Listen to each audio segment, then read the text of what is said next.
Money Sense, bringing an informed financial perspective to the Cayman community. And welcome to Money Sense. In this episode, we are going to go to brunch.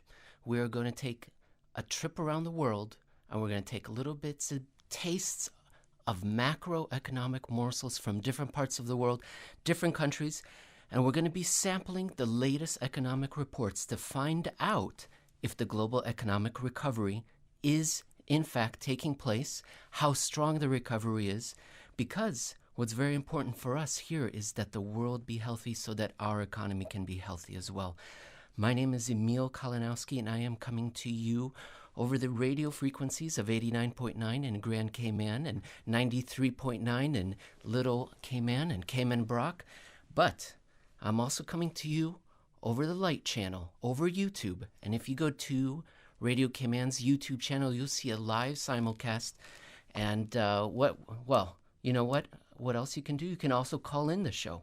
You can call the show at 1-800-534-8255. That's 1-800-534-8255. Or you can WhatsApp at 925-3261.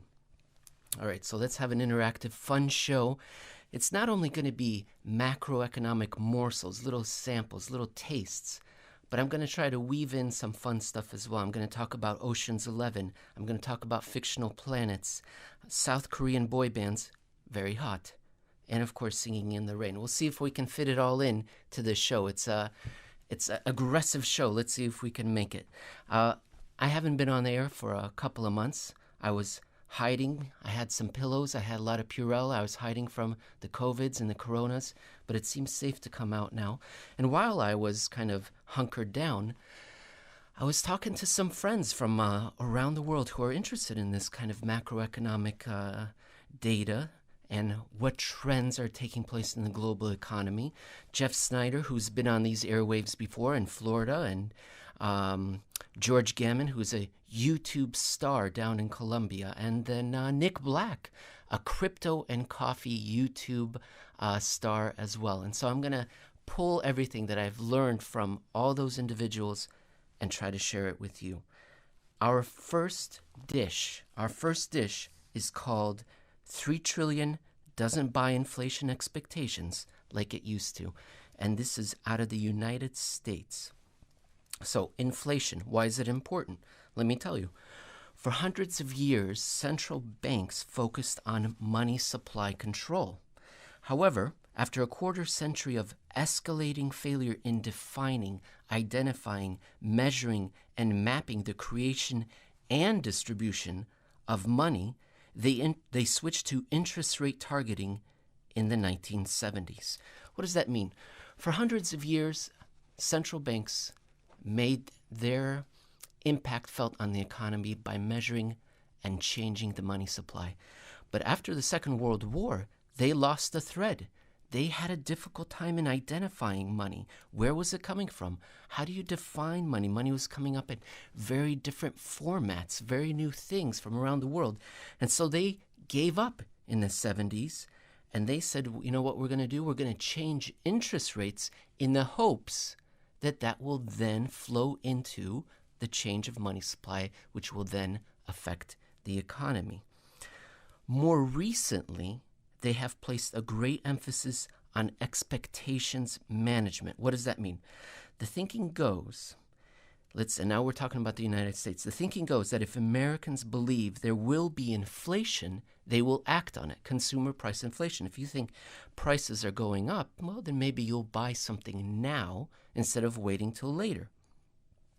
Activity will be stimulated, and it will take place immediately, whether or not there's any increase in money supply or if any inflation takes place. That's what it means by expectations management. They want to convince people that inflation is coming, and as a result, that'll goose the economy forward. So, you may have heard that the Federal Reserve recently unleashed the greatest financial liquidity since Ocean's 11.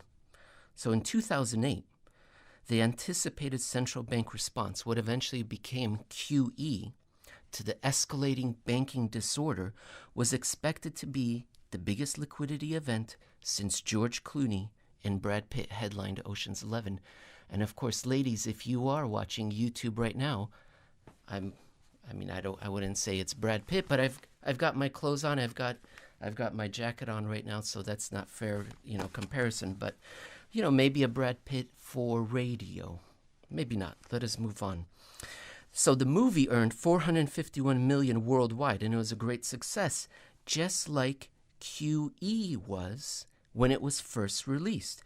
And according to a University of Michigan survey, which is what we're going to be talking about right now, because the University of Michigan survey just came out a couple weeks ago about consumer inflation expectations. In 2008, like Ocean's 11, it was very successful. So expectations management. So for the year ahead, people were asked, well, how much inflation do you think there will be? Because look at the Fed. They just printed all this money. And people told the surveyors that they expect inflation of 5.2% for the coming year and 3.4% for the next 5 years. Okay, so that's our standard of measurement. In QE2, which was like Ocean's 12, which pulled in $363 million across all the, not only on this planet, but all the inner planets of the solar system.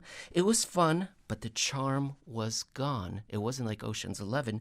And guess what? QE2 was just like that as well. Now people said that instead of expecting inflation of 5.2% for the year ahead, they said only 4.6%. And for the 5 years, they not only was it not going to be 3.4, they said it was going to be 3.2, despite there being more money printed. Now, both Ocean's 13 and QE3 were in poor taste, much like my Brad Pitt analogy earlier. So Ocean's 13 made $311 million for the entire solar system. QE3, 3.6% and 3%. For the 5 years ahead. You'll notice that inflation expectations were getting lower and lower. Now, very recently, according to the most recent, it was just a couple of weeks ago, University of Michigan survey, for May, inflation expectations are no longer rising. They spent $3 trillion in newly created money, and what do they get out of it? Now, expectations are for only 3.2% and 2.7% as of May. This is pretty bad in terms of central bank effectiveness. And I can't decide if this is funnier or sadder or both simultaneously than Ocean's 8, the fourth Ocean's movie. Let's move on. Let's move on to Germany now. And this little morsel out of Germany is called Zoo Survey, shows soaring optimism. Now, I do wish it was an actual zoo survey. That would be fun. But no, zoo here stands for ZEW. So it's a survey regarding of who? Of German financiers. And you may be asking, well, what do I care about what Germany says? Germany is the fourth largest economy in the world. But much more importantly, 47% of the economy is oriented towards the export sector. Meaning, what we hear from Germany is not so much about the German economy, it's about what do Germans think their customers around the world are thinking and feeling. How are orders coming in? Is there a recovery? So that's what we're looking to Germany for. So this is great news. Not in years have German financiers been this optimistic about their nation and the euro area's 6-month economic outlook. According to, and I want everyone who's driving to hold on to their steering wheel, I'm going to say some German words. According to the Zentrum für Europäische Wirtschaftsforschung, which means, and of course, Paul, if anyone's calling in to take me to task, please put them through. I don't speak German, but I gave it my shot. It's the Center for European and Economic Research, and according to their June survey of up to 300 experts from banks, insurance companies, and financial departments of selected corporations, it hasn't been this good since February of 2006 and May 2015, respectively. So they surveyed them. How do you think Germany's doing? Well, it hasn't been this good. We haven't been this optimistic since February 2006. And then how do you think the euro area is going to do for the next 6 months? Oh, we haven't been this optimistic since May of 2015. Now, your broadcaster draws attention to who is being surveyed on purpose because clearly the enthusiasm doesn't square with present economic conditions and the long road to recovery. Yeah, the worst is behind us. Yeah, potential for rebound, reflation, recovery. Yeah, but these readings are Oktoberfest level and we're in June. What is most likely being reflected in these very positive numbers is that the surveyors are very impressed by the potentially stimulative policies enacted by central bankers, because the European Central Bank is announcing loose conditions, loose financing, easy money. And the Federal Reserve is doing the same, except that in the United States, the consumer's not quite buying it, right? They're saying, yeah, we don't see any inflation. But here in Germany, German financiers, they're very optimistic, and maybe that's going to translate. Now we're going to see if the economy can deliver. Let us begin our next section. And the next section is called Sigbuff Smackby. Sigbuff Smackby. What is that? Well, it's a terrible acronym for Canada, Italy, Germany, Britain, France, Spain, Mexico, Argentina, China, and Brazil. And we're going to be talking about inflation readings. But we're also going to be talking about which fictional planet is the most favored, most preferred central banking planet. Which, if you surveyed central bankers what their favorite planet is, which one would they pick? Well, I have it on authority that there's no daylight between Yi Gang, Haruhiko Kuroda, Thomas Jordan, Christine Lagarde, Andrew Bailey, Jay Powell, and Tiff Macklem as to which interstellar planet was the most hospitable. You may be wondering, who are those people? What are we talking about? They're all central bankers. They're all central bankers. And Interstellar is the movie of a few years ago with Matthew McConaughey. It was, of course, Dr. Miller's planet. And if the listener remembers, hers was the ocean planet with rolling Cordillera-sized waves. And Cordilleras are mountain ranges. So mountain ranges of water, of liquidity. And it was the liquidity that wistful central bank dreams are made of. They wish they could create that much liquidity. I guess I could have also gone with Solaris. That's another ocean planet, but I didn't. Forgive me. Now, on the other hand, let's imagine a Venn diagram. And you've heard these and you've seen these Venn diagrams. It's these circles that overlap each other, and each circle represents something else. And as they overlap each other, in the dead center is some variable that explains all three of these circles. So imagine three circles. The first circle is nightmare. The second circle is monetary technocrat. The third circle is fictional planet. What rests in the center of this Venn diagram? If we were thinking, it would be one planet alone, and that is Arrakis, more popularly known as Dune. And you don't have to be a science fiction nerd like myself to know that Dune was total sand, complete sand. Now, do central bankers want no liquidity on a planet like that? No, they do not. So, over the past week, in the last week, we've had inflation reports coming in from around Earth, in all those countries that I mentioned earlier, that put the monetary situation well short of either extreme. Okay, so we're not on the ocean planet and we're not on Arrakis.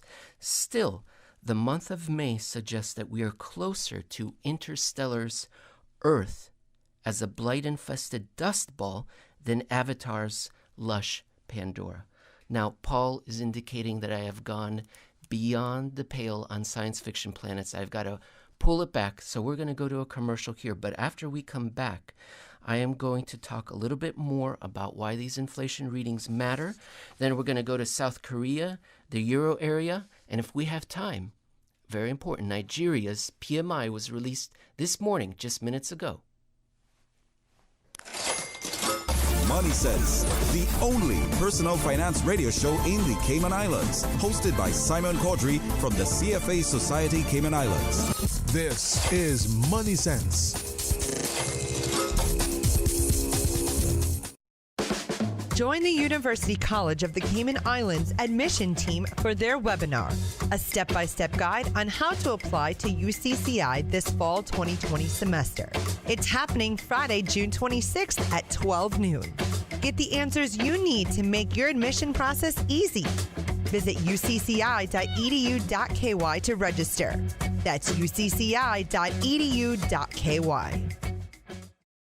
Travel between the three Cayman Islands remains restricted until further notice. Persons may only travel between Grand Cayman, Cayman Brac, and Little Cayman to provide essential services or for emergency medical purposes. Persons traveling between any of the three islands may do this by contacting BRAC Travel at gov.ky with the details of their proposed travel, including purpose of visit, length of stay, accommodations, etc. Applications will be processed on a case-by-case basis. All individuals traveling to the sister islands from Grand Cayman must undergo a 14-day mandatory isolation period at a government facility. They will be tested on the 15th day, and direct transportation to the airport will be arranged if they have a negative result. This is Money Sense, bringing an informed financial perspective to the Cayman community. Brought to you by the CFA Society Cayman Islands. And now, more Money Sense. Hello and welcome back.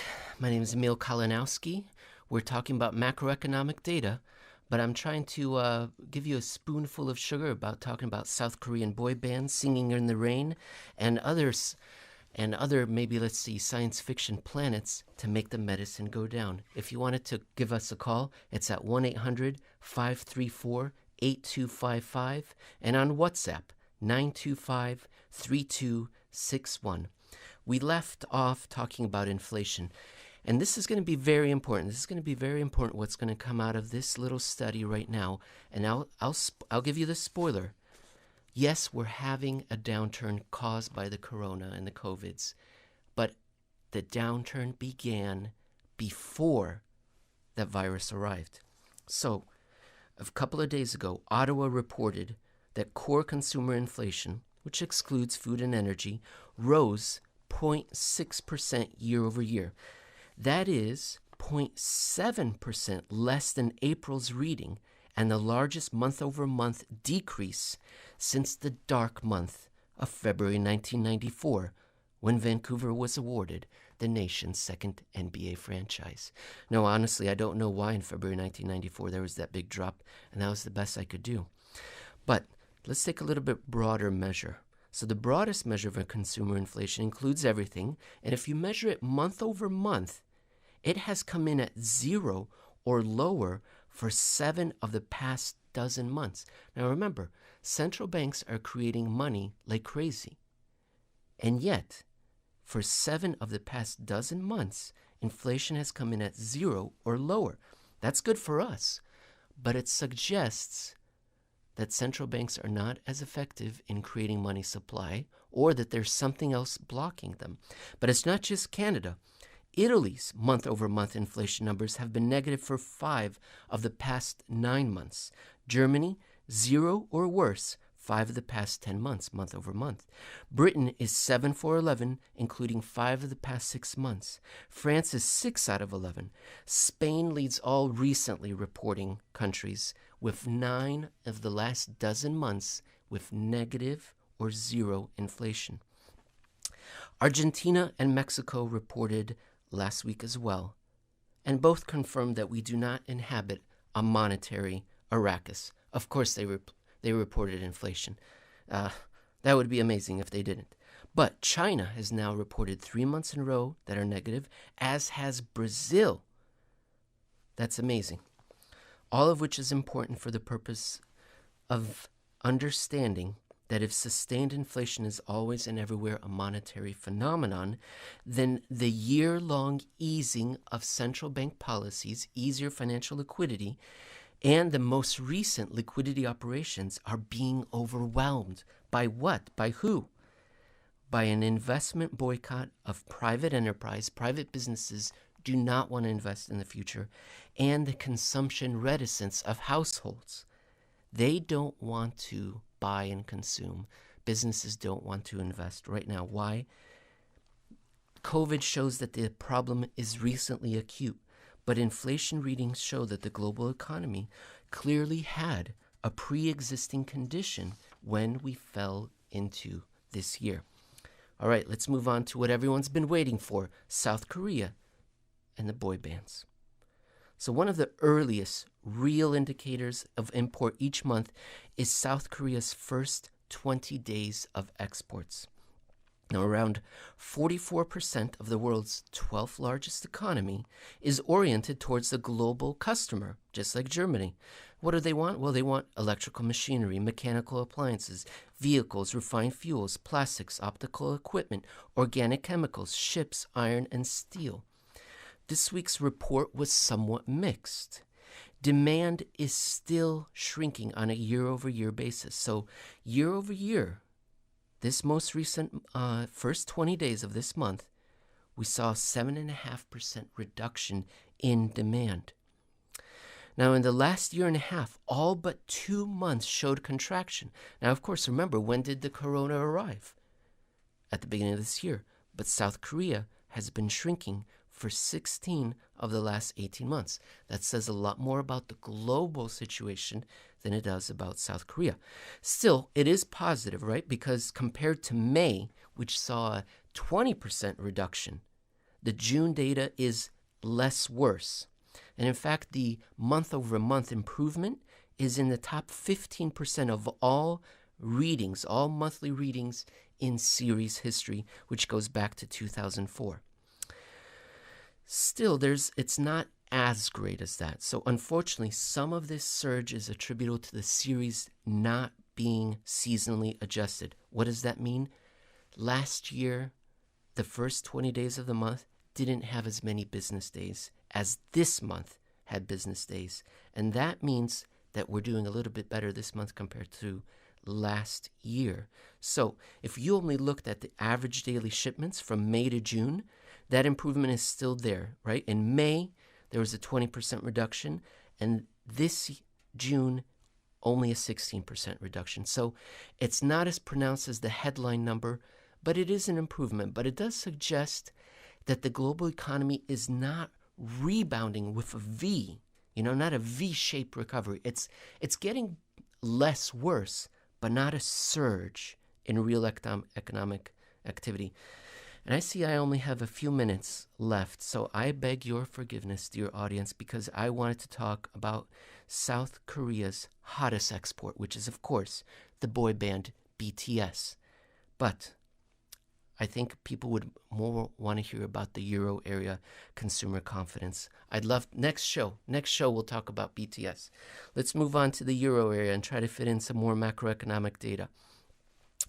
Great news out of the Euro area. Consumer confidence continues a very sharp recovery. This is probably the best data I've seen recently. And what is it? The Euro area consumer was scored as more optimistic in June compared to May and at an accelerating rate.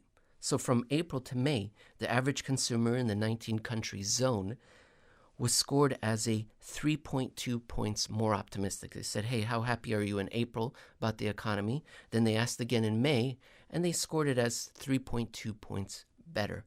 But then in June, it surged again by 4.1 points. See, it's accelerating. So the overall score they assigned to the euro area consumer is a negative 14.7. The scores are always negative. I don't know why. So the most positive you could have is a 0. Okay, but let's move on.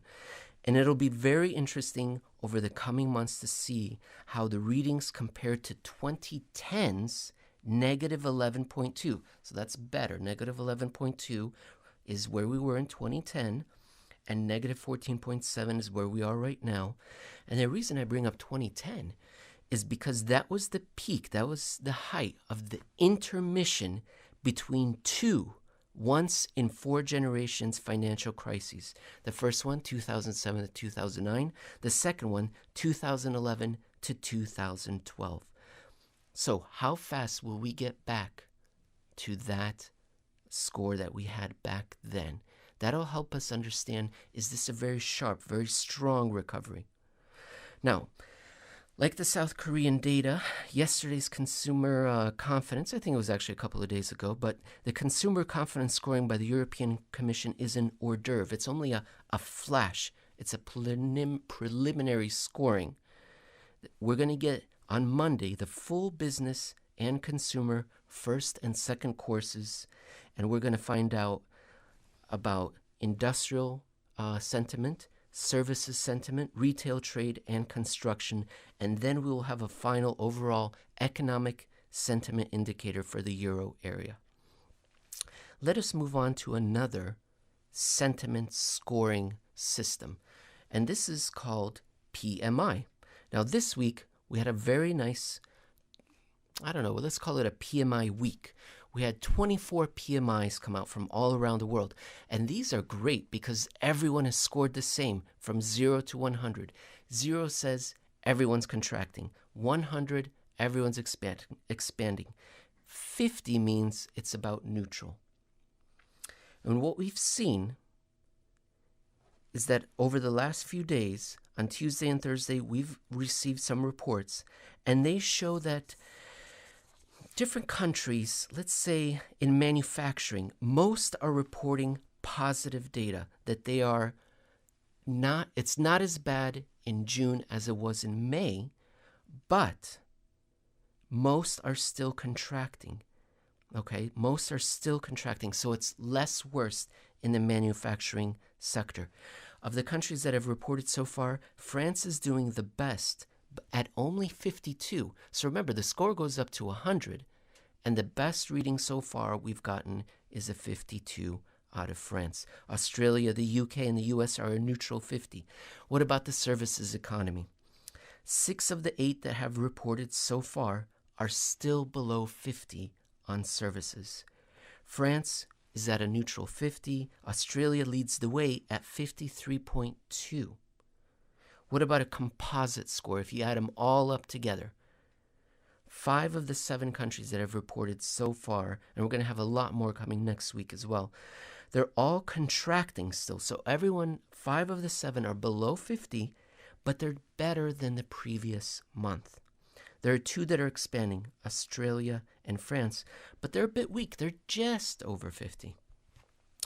All of which is to say, if we summarize it all, if we lean back, we drink our coffee after this buffet of macroeconomic data, what we're seeing is that the economy is getting less worse around the world, but it is not yet getting better. We're not expanding. We're getting less worse. The best data that we see is in sentiment about the future. So that's very good. The hard data is not yet great, but we will be seeing over the coming months and other coming shows, we'll be talking about how the recovery is progressing. Is it strong? Is it sharp? Or is it kind of meh? Well, I love talking to you. If you guys want to get a hold of us, you can reach me at Emil Kalinowski on Twitter. You can reach the show at Money Sense. And thank you very much, and I will see you all in a fortnight.